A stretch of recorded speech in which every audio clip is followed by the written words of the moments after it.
Warren Buffett, world के one of the richest person, उनका कहना है कि it is good to learn from your mistakes but it is better to learn from the mistake of others. And ये चीज life के हर aspect में apply होती है, चाहे तो आप एग्जाम के लिए प्रिपेयर कर रहे हो या फिर आप कोई बिजनेस या स्टार्टअप कर रहे हो। अब इस वीडियो में मैं बात करने वाली हूँ उन मिस्टेक्स की जो मैंने खुद की हैं in 6 years of my UPSC journey. 4 बार मेंस लिखा but I could not qualify the mains. And इसके साथ साथ कुछ मेरे फ्रेंड्स जिन्होंने 4 to 5 टाइम्स मेंस लिखा but they also could not make to the final list. तो क्या ऐसी मिस्टेक्स थी जो हमने की हैं and you can learn from those mistakes so that you don't repeat those mistakes in your UPSC life. Because ये यूपीएससी कोई ऐसा बहुत बड़ा गेम नहीं है कि लाइक आपको पंचवर्षीय योजना बनाना है। आप जितना कम मिस्टेक्स करोगे उतना ही जल्दी आप इस साइकिल से निकल पाओगे एंड अपना टाइम, एफर्ट, एनर्जी को बचा पाओगे with the desired outcome. So start करते हैं। Mistake number 1, not knowing your why. देखो अक्सर क्या होता है ना कि एस्पिरेंट्स हिस्ट में स्टार्ट करते हैं यूपीएससी सिविल सर्विसेज की जर्नी को। उनको अपना व्हाई क्लियर नहीं होता है और उस वजह से उनको क्लैरिटी भी नहीं आती है, और जब क्लैरिटी नहीं आती है तो किसी भी चीज के मैनिफेस्टेशन के चांसेस बहुत लो हो जाते हैं। तो इसी मोमेंट पे आप एक पॉज लो and try to ask from yourself what is your why behind the civil services preparation. अगर आपके माइंड में एक पर्टिकुलर आंसर आ रहा है तो kudos, you are already ahead in the race.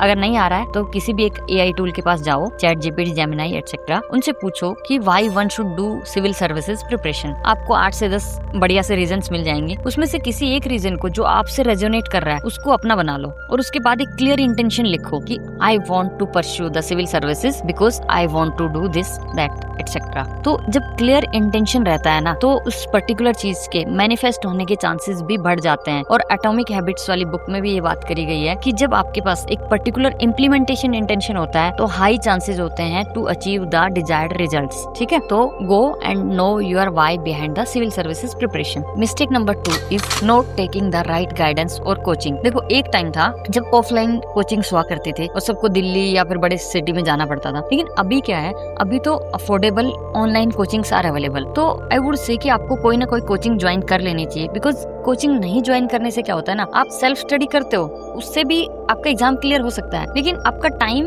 Effort, energy बहुत ज्यादा जाता है और हो सकता है आपका किसी पर्टिकुलर टाइम पे मोमेंटम ब्रेक हो जाए। लेकिन जब आप एक कोचिंग ज्वाइन करते हो तो आपका मोमेंटम बना रहता है, कंसिस्टेंसी रहती है एंड अकाउंटेबिलिटी भी आती है। तो instead of wondering here and there on the free YouTube channels, किसी एक पर्टिकुलर कोचिंग को ज्वाइन करना is best in today's era. So that जो भी एफर्ट है, एनर्जी है आपके बिहाफ में वो कोचिंग इंस्टीट्यूट कर रहा है, तो आपको जस्ट क्या करना है, नोट्स प्रिपेयर करने हैं एंड रिवाइज करना है। तो this is one of the biggest mistake जो स्टूडेंट्स करते हैं, not taking the right coaching from the starting itself. बाद में फिर टाइम वेस्ट करने के बाद 1-2 साल के बाद फिर लगता है अरे हाँ कोई कोचिंग ज्वाइन कर लेते हैं या फिर चलो क्रैश कोर्स कर लेते हैं, लेकिन नहीं, गैप फिल अप नहीं हो पाता है। ठीक है, after all it is a competitive exam. अगर आपके कॉम्पिटिटर्स कोचिंग के थ्रू प्रिपेयर कर रहे हैं तो आपको भी एक अच्छी कोचिंग ज्वाइन कर लेनी चाहिए जहाँ से आपको क्वालिटी कंटेंट और क्वालिटी नोट्स प्रिपेयर करने को मिले। ठीक है, then comes the mistake number 3, taking GS and optional coaching at the same time. देखो जब आप जीएस और ऑप्शनल की कोचिंग साइमल्टेनियसली स्टार्ट कर देते हो तो होता क्या है कि आप 3 आवर्स का जीएस क्लास कर रहे हो, 3 आवर्स की ऑप्शनल क्लास कर रहे हो, आपके पास रिवीजन का टाइम कहाँ बचेगा? You don't have any time for self study. तो आपका स्टार्टिंग ही खराब हो गया। मीन्स आप ना जीएस ढंग से कर पाओगे और ना ऑप्शनल ढंग से कर पाओगे, मतलब दोनों बर्बाद हो गए। बिजी रहोगे ऑल टाइम बट प्रिपेयर कुछ भी नहीं होगा। तो ये मिस्टेक मैंने भी की थी अपने टाइम पे, क्योंकि मैं जॉब छोड़ के स्टार्ट किया था तो मुझे ये था कि भाई मुझे जितना जल्दी एग्जाम क्वालिफाई करना है। तो आई वाज लाइक कि मुझे तो फर्स्ट अटेम्प्ट में ही करना है, और फर्स्ट अटेम्प्ट में करना है इसका मतलब मुझे तो ऑप्शनल और जीएस एक साथ ही करना है। और जब मैंने स्टार्ट किया था तो उस टाइम मैंने अक्टूबर वाला बैच लिया था 2019 के लिए और मई में एग्जाम था, तो अराउंड 7-8 मंथ आर देयर। और उसमें मैंने सोचा कि मैं जीएस भी कर लूंगी और ऑप्शनल भी कर लूंगी। इवन मुझे आज भी याद है, one of the faculty in my foundation course, उन्होंने बोला कि ये बैच लेट स्टार्ट हो रहा है, आप जीएस कर रहे हो अभी, तो आई वुड सजेस्ट यू कि आप ऑप्शनल्स की कोचिंग अभी मत ज्वाइन करो। लेकिन मैंने शायद उनकी बात एक कान से सुनी और दूसरे से निकाल दी। बट आज मुझे लगता है कि उनकी जो गाइडेंस था या उनकी जो सजेशन थी दैट वाज 110% राइट। तो मैं भी आपको यही सजेशन देना चाहती हूँ कि अगर आप अभी इस प्रिपरेशन को स्टार्ट कर रहे हैं तो पहले आप जीएस की कोचिंग से स्टार्ट करो। जीएस पे अराउंड 5 to 6 मंथ्स लगाओ। जब आपका अराउंड 50 to 60% सिलेबस हो जाए उसके बाद आप ऑप्शनल चूज करो, ऑप्शनल में की कोचिंग में एनरोल करो। So do not repeat this mistake. This is one of the biggest blunder which I made, क्योंकि इससे क्या हुआ, ना मेरा जीएस ढंग से प्रिपेयर हुआ ना ऑप्शनल, और ऑप्शनल में मेरे मार्क्स हर एक मेंस में 220 से 240 के बीच में रह गए।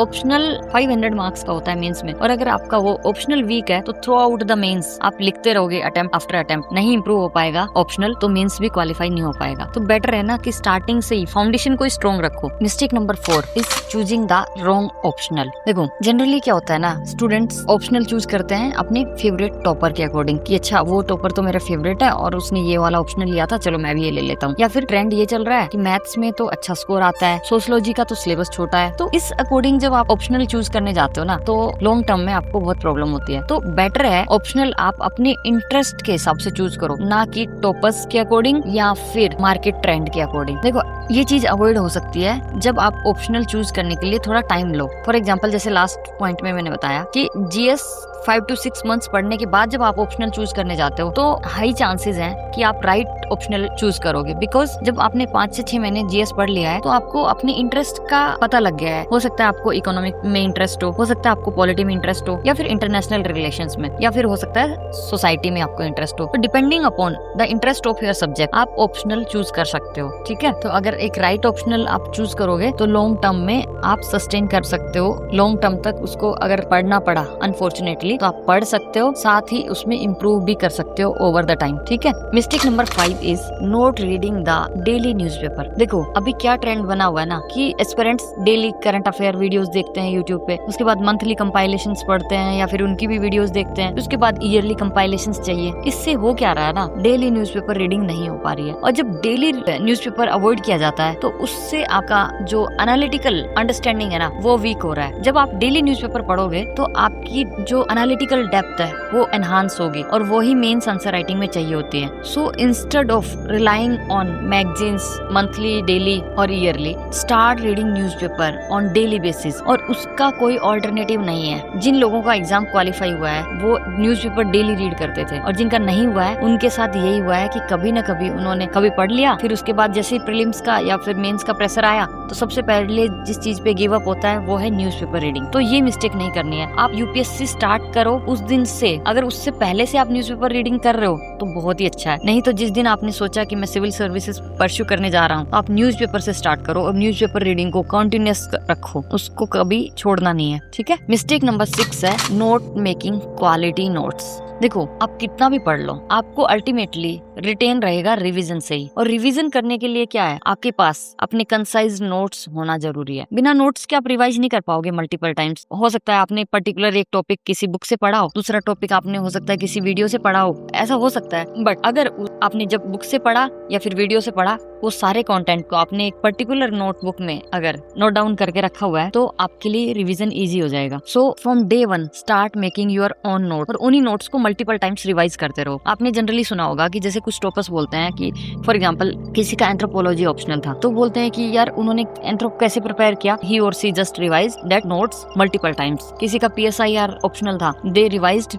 सुब्रा रंजन मैम के नोट्स मल्टीपल टाइम्स। तो ये जो क्वालिटी नोट्स का मल्टीपल रिवीजन है वो ही आपको सेल थ्रो करवाता है इस एग्जाम में। So don't make mistake of note making your own quality notes. Mistake number 7, देखो अक्सर क्या होता है ना, हम लोग सोचते हैं कि पहले पूरा सिलेबस खत्म कर देते हैं उसके बाद आंसर राइटिंग स्टार्ट करेंगे, या फिर प्री और मेंस के बीच का जो टाइम है ना उसमें टेस्ट सीरीज लिख लेंगे। लेकिन believe me, daily answer writing के बिना आपके आंसर राइटिंग स्किल्स इंप्रूव नहीं हो सकती हैं। और देखो कोई भी चीज आप पढ़ रहे हो तो उसके लिए 3R फॉर्मूला याद रखो, read something, then revise that thing and then recall that thing. Read, revise and recall. और ये जो 3R फॉर्मूला है इसमें जो रिकॉल है वो एक तरह से आंसर राइटिंग है। जब आप राइटिंग कर रहे हो तो रिकॉल कर रहे हो ना आप कॉन्सेप्ट्स को, तो एक तरह से आपका जो पर्टिकुलर कॉन्सेप्ट है वो स्ट्रॉन्ग हो रहा है, आपकी कंसेप्चुअल क्लैरिटी ज्यादा बन रही है और आपकी स्किल भी इंप्रूव हो रही है टू राइट। तो आंसर राइटिंग को डिले मत करो। मैं अगर बात करूं, अनु कुमारी मैम 2018 बैच की सेकंड टॉपर थी वो, तो उनकी एक बात मेरे को काफी हिट की थी। उन्होंने बोला कि वो क्या करती थी, वो कंसिस्टेंटली उन्होंने around 6 to 7 month answer writing की। वो मॉर्निंग में जल्दी उठती थी और उठते ही उनका पहला काम होता था 5 to 7 आंसर्स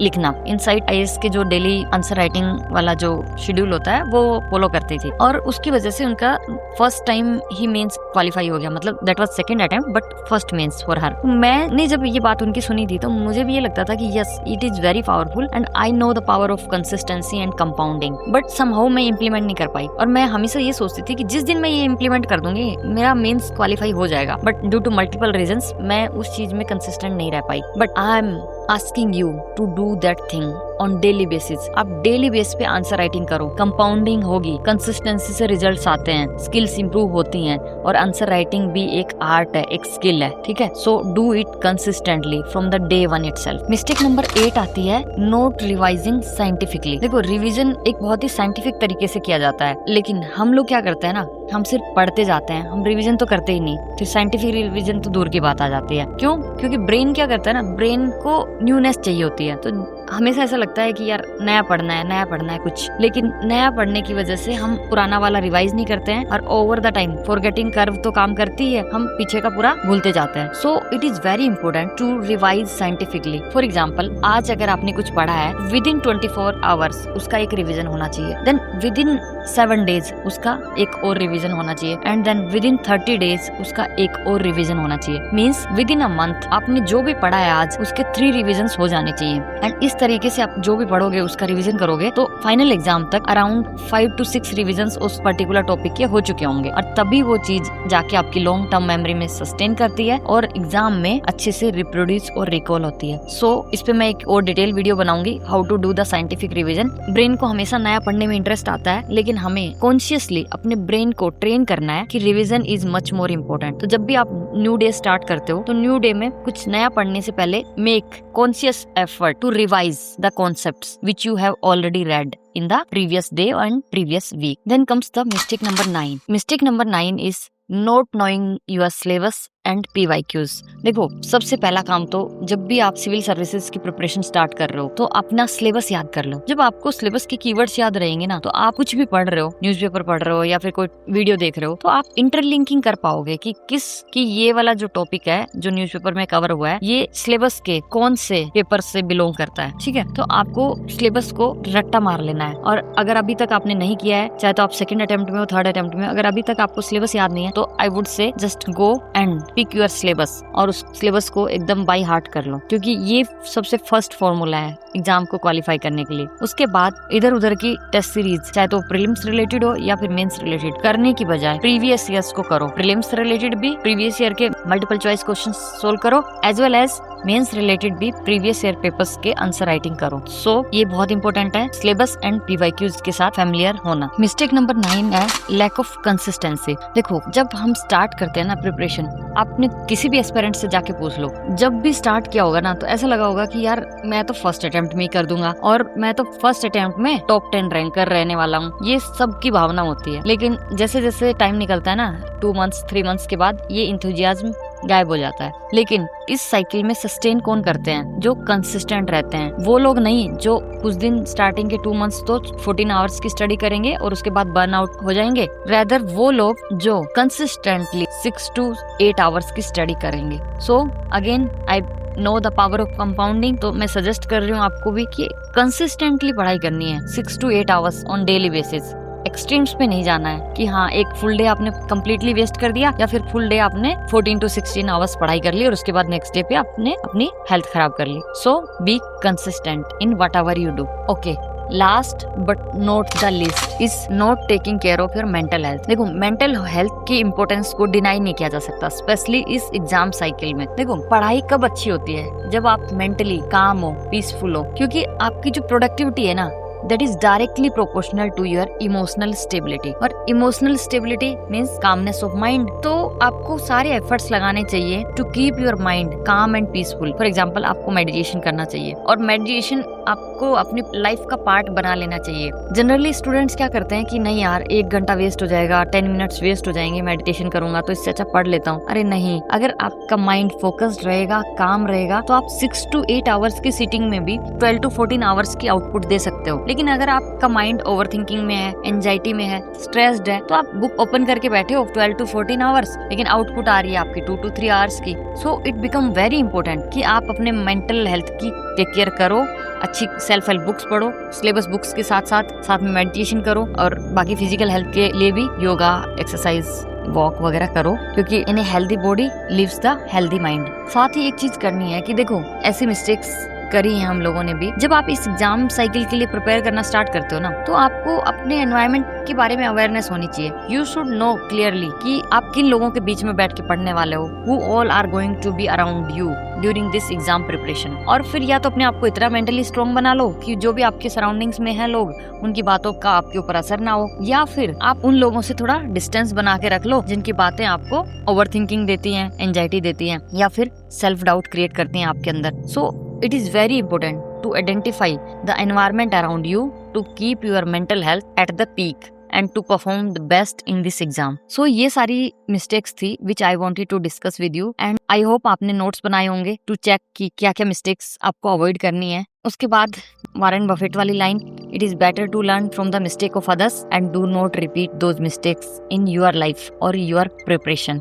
So अगर इस वीडियो की हेल्प से किसी एक का भी भला हो जाता है तो my job is done. So I request you to share this video to especially those aspirants जो अपनी प्रिपरेशन अभी स्टार्ट कर रहे हैं, ताकि जेन्युइनली उनकी हेल्प हो पाए। ये ऐसी मिस्टेक्स हैं जो जनरली वन गो में डिस्कस नहीं की जाती हैं, but I try to compile all the mistakes जो भी मेरे को समझ आया कि मैंने कहाँ कहाँ गलतियां करी हैं अपनी प्रिपरेशन में। और मैंने अपने दोस्तों से भी बात करी कि उन्होंने भी मेंस लिखा है मल्टीपल टाइम्स, तो उनसे भी पूछा कि तुम्हें क्या लगता है, तुमसे क्या गलती हुई। तो ये उन्हीं सबके एक्सपीरियंस की कंपाइलेशन है and I hope this experience will be useful for your preparation. Wish you all the best, may gods watch over you, see you in the next video.